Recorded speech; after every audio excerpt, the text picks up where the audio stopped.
We just got back from the Muscle Car and Corvette National Show in Chicago. It's an awesome, awesome event.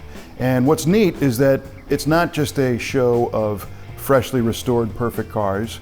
They've got the whole spectrum on display. So there's a barn find display in the back where you've got cars that are literally just pulled straight out of a barn, not even washed, and brought to the show.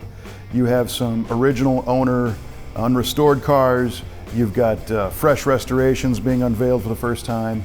And you even have the Mecum Auction Company there with cars that are on display for sale, ready to go to the next chapter of their life with a new home at an upcoming auction. And there was a couple of cars in that display that really knocked us over, very historic cars. The 1967 Shelby GT500 Super Snake, the only one built with the 427 side oiler in a Mustang Shelby body. And then of course there was a GT40 Roadster there, just incredible cars. But when you talk about the auctions and talk about buying and selling muscle cars and describing them, there's a lot of terms that are used that can sometimes get a little bit cloudy. So we thought it'd be fun to explore a little bit of the terminology to demystify what some of these terms mean. The first term that's used a lot is all original, right? So you sit by a car and you say, this is an all original Camaro. But what does that really mean? And there's no technical standard of what all original means, but what most people tend to think is that the engine is correct for the car and the driveline and the color and all that stuff. But when you really start to get granular, you can get down to things like, well, are the tires original? How about the spark plug wires and the belts? And if you really want to get ridiculous, you know, no car probably has its original gasoline in it, although there's a couple in the Brothers collection that could possibly.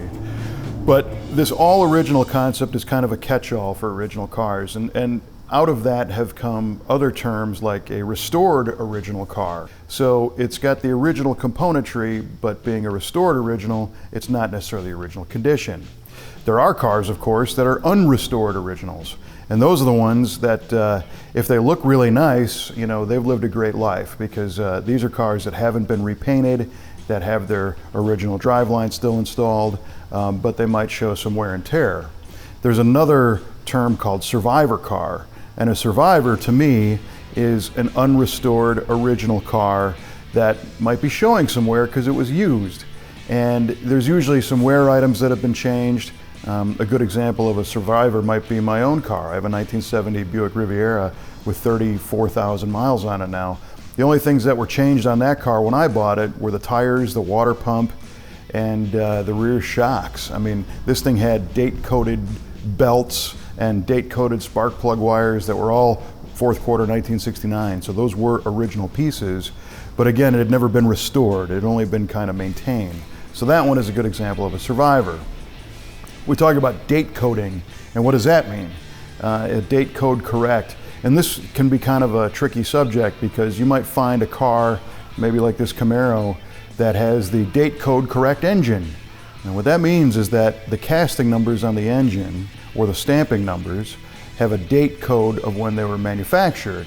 And a correct date code means there's a time window, because the engine wasn't built on the same day the car was. But for an engine to be date code correct, it's got to be just before that car. And certain cars had a deeper window of how far back the engine number could go to be correct for the car. Now, just because it's correct doesn't mean it was born with that engine. So here's where you get in a little bit of trouble, because somebody could say, yeah, it's got a date code correct 350 and a Muncie 4-speed, but those might have come from a different car, but they were just made in the proper window where they could have been correct for this one. So really what you want to do if you're looking for a car that has all of its original parts, you want to look at the VIN stampings and look for an all numbers matching car, right? There's another term, numbers matching.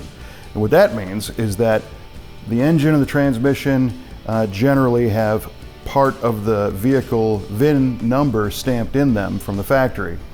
And you might have a numbers matching driveline, which means the engine number matches the transmission number, but they might have come from a different car. So you need to find numbers matching engine transmission to the car's VIN, and then you know for sure that that engine and transmission were born in this car.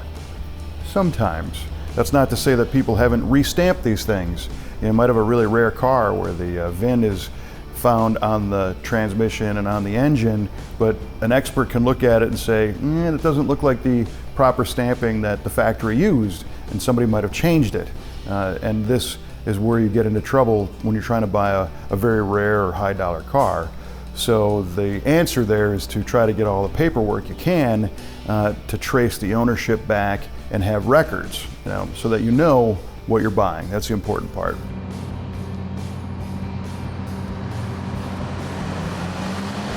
A lot of high performance muscle cars were drag raced and the engines were blown up. So they put that aside or junked it, and they went to a dealership and got a service replacement engine. And this is something that could be date code correct, might be later, and is a proper fit for the car. And if you open the hood, it might look right, it might perform okay, but again, it's not necessarily the original engine. And this gets into the day two concept, and that is a person who might have bought this Camaro back in 1972, and that weekend changed a few things, put different wheels on it, put a different carburetor on it, camshaft, headers, some performance parts.